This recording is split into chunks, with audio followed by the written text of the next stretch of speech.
Yeah, it's a wild time to be alive, man. It's a strange tumult. It's a time that could lead to terrible things, or we could come out of this better.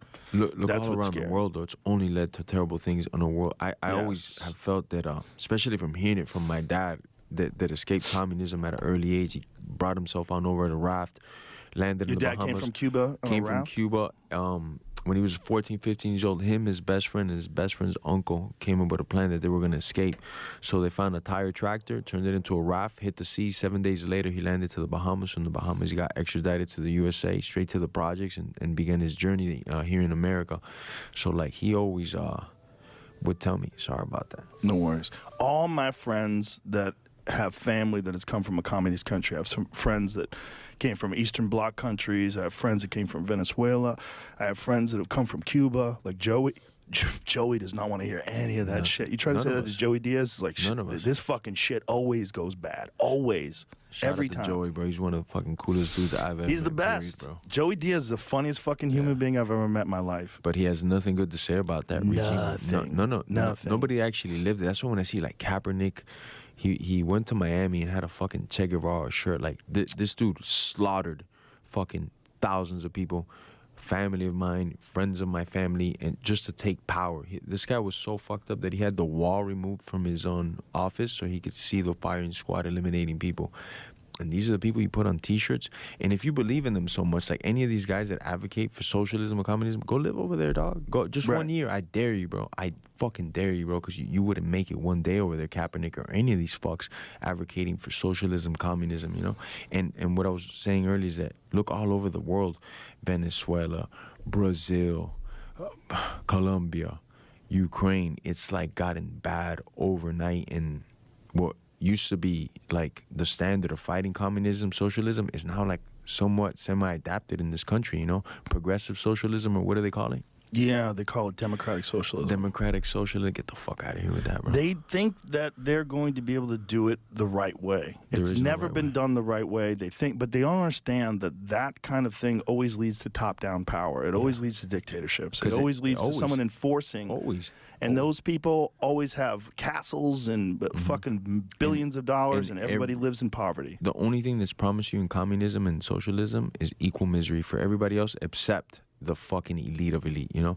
And these people out there might be listening like, oh, I'm a billionaire or a millionaire. No, you're not the elites, though. It's a different fucking power structure for those guys that, you know, most of us ain't gonna fucking ever get to come around, you know? And that's just for them, you know? Like California, perfect example. What happens when you adopt these fucking shit policies, bro, in a great country like ours, bro? I think 1,000% we are the beacon of light for the whole world.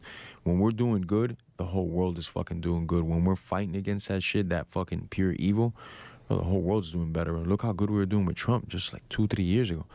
Like fucking this wannabe president took over now. The whole world's gone to shit real fucking quick. Look at China, Taiwan, China, Hong Kong, all this shit. I don't think none of this would have happened if Trump was in power, brother. I fucking seriously believe that. It probably would have been much different, for sure. And, you know, if we could get sensible policies and a sensible, like someone who's fiscally conservative to take over these states and put them back on track, it would be better for everybody. That's what people don't understand. It's better for the poor people. It's better for, there's more jobs. When the economy is doing better, everybody does better. And small government. Yeah, man. It's never give them the power, you know? Never give them the fucking power. But it's so hard for people to wrap their head around that because they think that socialism is like a more equitable, fair way to live life. It's not.